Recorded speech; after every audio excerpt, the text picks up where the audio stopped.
शरणं गच्छामि धम्मं शरणं गच्छामि संघं जब तक स्कंद है तब तक मैं रहेगा। कहने का मतलब है कि हमारे स्कंद जब तक रहेंगे तब तक मैं रहेगा।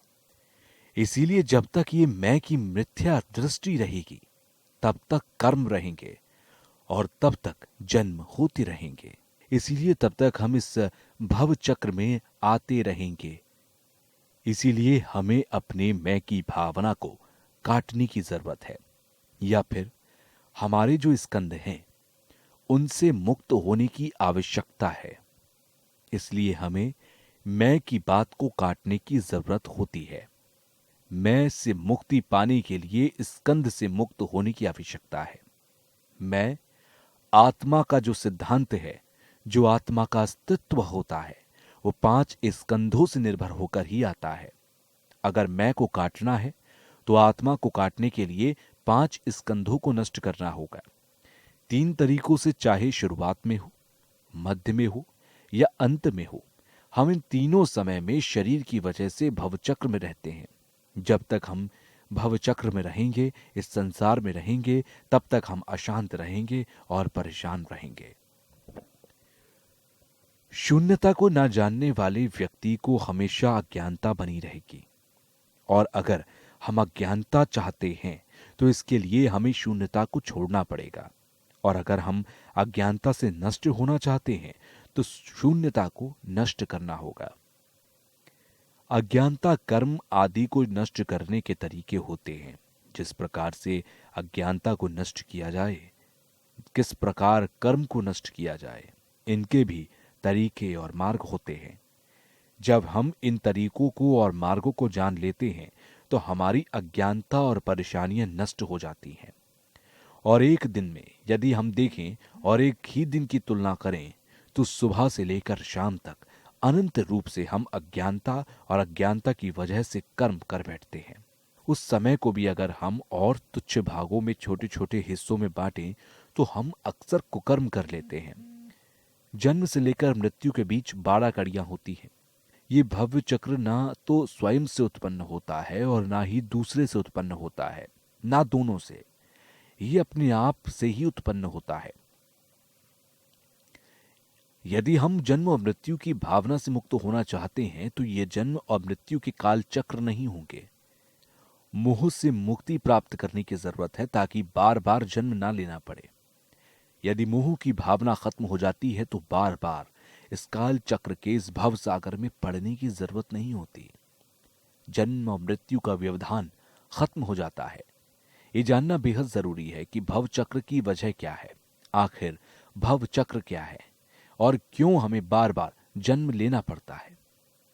सिद्धांत के अनुसार सभी वस्तुएं कारणों और परिस्थितियों पर निर्भर करती हैं। अतः दुख का भी कारण है।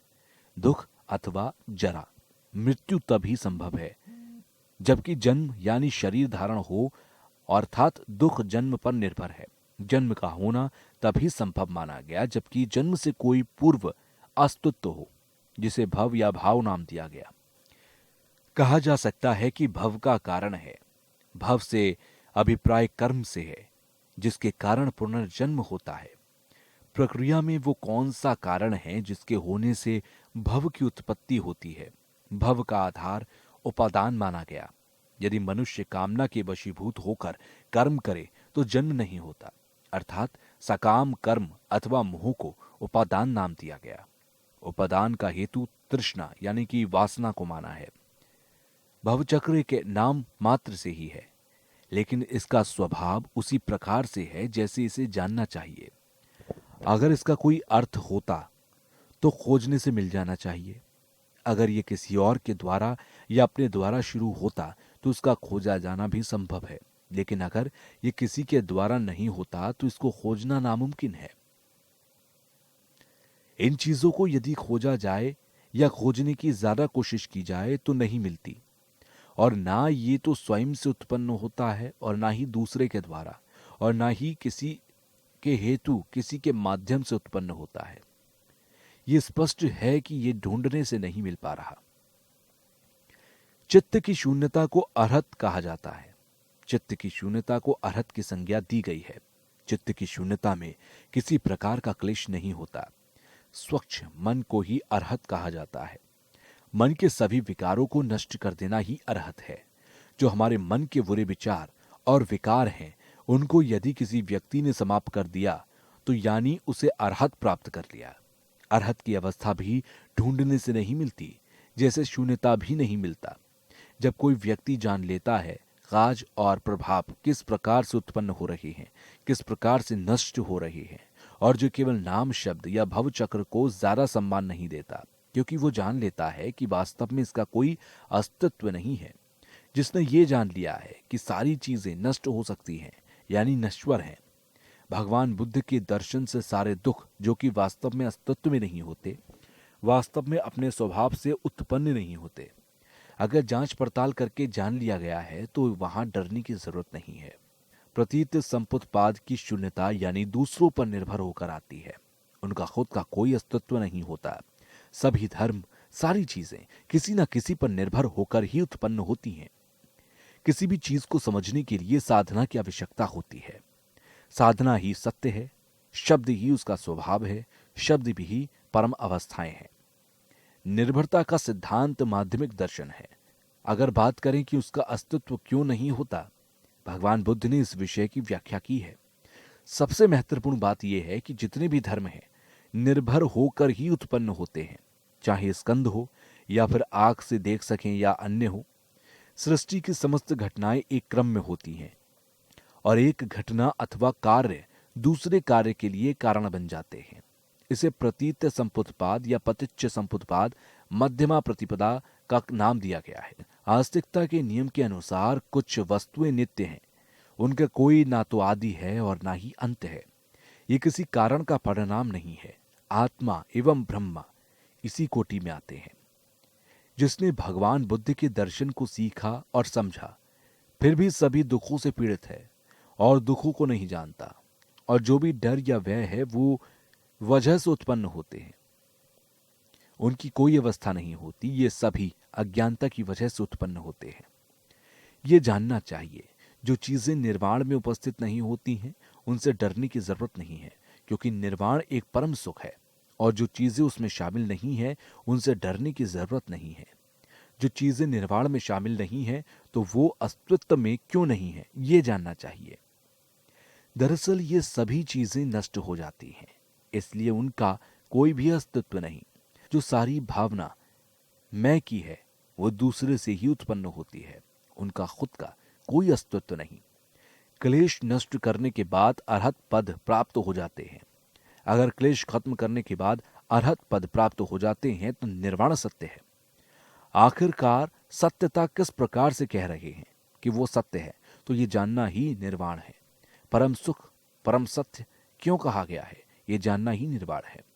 कर्म से ही हम नरक में पैदा होते हैं, ऐसा कहा जाता है। बुरे कर्म करते हैं तो नरक में पैदा होना पड़ता है। इसलिए नरक में पैदा होने से बचने के लिए हमें गति अच्छी करनी चाहिए। नरक में पैदा होने से बचने के लिए अच्छे कर्म करना चाहिए, जो हमारे आत्मग्राह हैं, जो हमारी आत्मा को जकड़े हुए हैं, उन्हें नष्ट करना चाहिए। जहां तक बात करें, जो लोग निर्वाण प्राप्त करते हैं वहां पर आत्मा नहीं होती, और जो हमारे 5 स्कंद हैं जो हमारे पास हैं, वो भी नहीं रहते, वे सभी नष्ट हो जाते हैं, ऐसा माना जाता है। अगर निर्वाण में इस प्रकार से जोर देंगे या इस प्रकार से मेहनत करेंगे तो हमारी आत्मा क्यों नहीं नष्ट हो जाएगी, और जो हमारे 5 स्कंद हैं, हमें उनसे भी छुटकारा प्राप्त हो जाएगा। और अगर निर्वाण जैसी कोई चीज ही नहीं होती तो फिर ये बिना कोई स्कंद नष्ट किए हुए क्यों नहीं प्राप्त हो जाती। मिथ्या धारणाओं को नष्ट करके ही हम निर्वाण की प्राप्ति कर सकते हैं। जब हम मिथ्या धारणा को नष्ट कर देंगे, यानी कि क्लेशों को नष्ट कर देंगे, तब हमारी एक अवस्था प्राप्त होगी जिसे हम निर्वाण की अवस्था कहते हैं। अगर हम संक्षेप में समझें या उदाहरण के रूप में समझें, जो भी कारण है वो अस्तित्व में नहीं है, तो ये उच्छेदवाद का सिद्धांत है। उच्छेदवाद आत्मा के भी नष्ट हो जाने का सिद्धांत है। बिना हमारे कुशल कर्मों के, बिना पुण्य कर्मों के हम अच्छा जन्म जैसे मनुष्य और देव का नहीं ले सकते। अगर हमारे अच्छे कर्म नहीं होंगे तो मैं की दुर्गति प्राप्त होगी और हम नरक में पैदा होंगे। हमारे सिद्धांत होंगे, हमारी दृष्टि होगी, वैसे ही हमारे कर्म भी होंगे। इसीलिए हमें सराहनीय कार्य करने चाहिए। जो सराहनीय कार्य होते हैं या हितकारी कार्य होते हैं, वो सभी सम्यक दृष्टि के प्रभाव से ही उत्पन्न होते हैं। तो जिनका अस्तित्व है और जिनका अस्तित्व नहीं है, उन्हें हमारी प्रज्ञा के माध्यम से समझा जा सकता है। पुण्य समान के जितने भी कर्म हैं, उन्हें परिपूर्ण किया जा सकता है। पुण्य समान के जितने भी कर्म हैं, उन्हें परिपूर्ण किया जा सकता है। यदि हम निर्वाण की प्राप्ति कर लेंगे तो हमें सच्चे सुख की प्राप्ति हो जाएगी। महात्मा बुद्ध की मान्यता ये थी कि प्रत्येक कार्य एक कारण पर निर्भर होता है, अर्थात संसार का कोई भी कार्य अकारण नहीं है। सृष्टि की समस्त घटनाएं एक क्रम में हो रही हैं और ये एक घटना अथवा कार्य दूसरे कार्य के लिए कारण बन जाता है। बिना कारण से उसका कोई परिणाम उत्पन्न नहीं हो सकता, इसलिए निर्भर होकर उत्पन्न होता है और सभी नष्ट होने वाले धर्म पर यह लागू होता है। जैसा कि हेतु के बारे में देखा जाए, उनमें क्षण क्षण में परिवर्तन होता रहता है। क्षण परिवर्तन होने की वजह है कि वो दूसरों पर निर्भर है। अगर दूसरे पर निर्भर नहीं होता तो शायद उसमें क्षण क्षण भंगुरता का गुण भी नहीं होता, पर वो स्वयं से निर्भर होता है, स्वयं से ही उत्पन्न नहीं होता, तो शायद वो नष्ट भी नहीं होता, क्योंकि उसे किसी पर निर्भर होने की आवश्यकता नहीं होती। वो हमेशा एक जैसा रह सकता था। अगर दूसरे पर निर्भर हो तो परिवर्तन होना निश्चित है, क्योंकि जिस चीज पर वो निर्भर है उसमें परिवर्तन हो रहा है। अगर उसमें परिवर्तन हो रहा है तो स्वयं जो वस्तु दूसरे पर निर्भर है उसमें परिवर्तन होना स्वाभाविक है। फल की जहां तक बात की जाए तो वो हेतु से संभव नहीं होते, या फिर जब हेतु हो या कारण हो तो कोई फल उत्पन्न हो जाए, ऐसा नहीं होता। जब कोई फल उत्पन्न हो जाए तो उसका कोई हेतु ही नष्ट हो जाता है, तो उस समय ये जान पाना आसान है कि वो स्वयं से उत्पन्न नहीं हुआ और वो स्वतः स्वतंत्र भी नहीं है, क्योंकि अगर वो स्वतः स्वतंत्र रूप में होता तो उसे हमेशा चिरस्थायी रहना चाहिए था। जभी तो जिस समय परिवर्तन होता है तभी तो जिस समय परिवर्तन होता है तो किसी भी कर्म का होता है, तो उसका अगला फल उत्पन्न नहीं हुआ होता, क्योंकि उसका उस समय अर्थ हेतु में ना होता है, ना कि फल में होता है। जब कोई दूसरे पर निर्भर होकर उत्पन्न होता है तो उसका स्वभाव स्वतंत्र होता है। मूल माध्यमिका कणिका में कहा गया कि स्वयं से उत्पन्न अगर होता है तो इसका स्वभाव परातंत्र नहीं होता। जांच पड़ताल करने से पता लगता है कि यह स्वतंत्र रूप से उत्पन्न हुआ है कि नहीं। यह इन ग्रंथों के द्वारा स्पष्ट होता है कि स्वयं से अस्तित्व न होने के कारण वो हमें ढूंढने से नहीं मिलता। इसका मतलब यह है कि कर्म फल नहीं है। तो ऐसी बात नहीं है कि कर्म फल नहीं है, लेकिन उसकी व्यवस्था अलग है। फिर वो कैसे है, किस प्रकार से है, यह समझना चाहिए। रूप से लेकर चित्त तक जो धर्म कहे गए हैं उनमें कर्म फल का सिद्धांत होता है। कर्म फल का सिद्धांत होने की भी विधि क्या है, तरीका क्या है। उदाहरण के तौर पर देखें, जैसे हमारा हाथ स्वभाव से सिद्ध नहीं है। स्वभाव से सिद्ध होता तो यह हमेशा रहना चाहिए था, और इसे जैसे जैसे जांच पड़ताल करते या ढूंढते चले जाते हैं तो ये हमें ढूंढने से भी नहीं मिलता। कहा जाता है कि सब कुछ निर्भरता पर ही निर्भर करता है, प्रतीत संपुत्पात के द्वारा ही उत्पन्न होता है।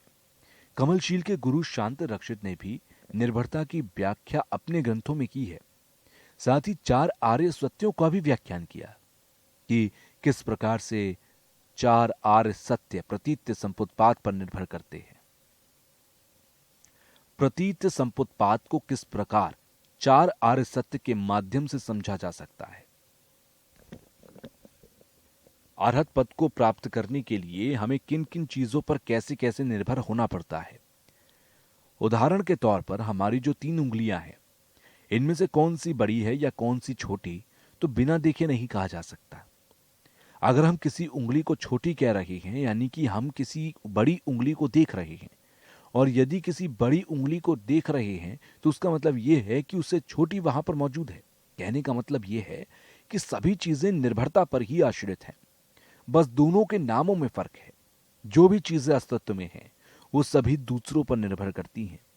अगर दूसरों की वजह से उनका अस्तित्व है, यानी कि उनका खुद का कोई अस्तित्व नहीं हो सकता, तो प्रतित्व संपुत्पाद को भी अलग अलग भागों में बांटा जा सकता है। 2-3 भागों में या विविध भागों में से बांटा जा सकता है। तो जहां तक है कि जब तक हम परम निष्कर्ष पर ना पहुंच जाएं या सही से ना समझ लें, तब तक उसकी जांच पड़ताल करते रहना चाहिए। अगर हम दूसरों पर निर्भर होकर खुद पर निर्भर नहीं होते, तो यानी कि हम स्वतंत्र नहीं हैं। जैसे कि उंगलियों का उदाहरण दिया गया, तो उसमें यह समझ पाना आसान है, जिससे यह जान पाए कि दूसरे के होने से ही खुद का अस्तित्व है, यानी कि खुद का कोई अस्तित्व नहीं होता, अर्थात खुद का कोई स्वतंत्र अस्तित्व नहीं होता, केवल उसका नाम मात्र ही अलग दिया गया है। केवल नाम मात्र से ही स्वतंत्र अस्तित्व होना कहीं ना कहीं कहा जा सकता है। अगर अर्थ से सिद्ध होते तो उसका स्वतंत्र अस्तित्व होना चाहिए था, लेकिन ऐसा नहीं होता। कोई चीज ही उत्पन्न होती है तो वो एक दूसरे पर निर्भर होकर ही उत्पन्न होती है। जहां पर कोई चीज लंबी होती है तो छोटी को देखकर ही उसे लंबा कहा जा सकता है, या कोई चीज अगर छोटी है तो लंबी को देखकर ही उसे छोटा कहते हैं। अगर कोई उंगली मोटी है तो पतली को देखकर ही उसे मोटा कहा जा सकता है, और अगर कोई उंगली पतली है तो मोटी को देखकर ही उसे पतला कहा जा सकता है। जैसे एक ज्वाला से प्रकाश उत्पन्न होता है, तो बिना ज्वाला के प्रकाश उत्पन्न नहीं हो सकता। प्रतीत संपुत्पाद सिद्धांत के आधार पर एक दूसरे का अस्तित्व होता है। यदि ज्वाला का उत्पादन नहीं होता तो प्रकाश का भी उत्पादन नहीं हो सकता। ज्वाला की वजह से ही प्रकाश उत्पन्न होता है। अगर हमने इनके प्रभाव और उनकी वजह को जान लिया या पता कर लिया, तो इससे ये पता चल जाता है कि हम जो मान लेते हैं उनमें से कौन सी चीज अस्तित्व में है और कौन सी अस्तित्व में स्थिति में नहीं है। तो यही उच्छेवाद का सिद्धांत है। मान लीजिए कि कोई मृग मरीचिका होती है तो हम पानी की कल्पना कर लेते हैं, लेकिन मृग मरीचिका में पानी नहीं होता, फिर भी हम पानी की कल्पना कर लेते हैं, जबकि वहां पानी का अस्तित्व ही नहीं होता। बस हम कल्पना मात्र करके ही देखने में पानी है ऐसा मान लेते हैं और ऐसा मान सकते हैं। तो अस्तित्व निर्भर करता है दूसरे पर, और किसी एक का जो स्वतंत्र अस्तित्व है वो केवल नाम मात्र है, इसके अलावा कुछ नहीं। अगर कोई लंबी चीज है, यानी कि वहां पर कोई छोटी भी चीज है, और अगर कोई छोटी चीज वहां पर है, हम उसे छोटा नाम दे रहे हैं, उसका अस्तित्व छोटा है, तो वहां पर किसी लंबी चीज को हम देख रहे हैं, तभी हम उसे छोटा कह रहे हैं। यानी कि अस्तित्व निर्भरता पर निर्भर करता है, और स्वतंत्र अस्तित्व केवल नाम मात्र होता है। शरणं गच्छामि धम्मं शरणं गच्छामि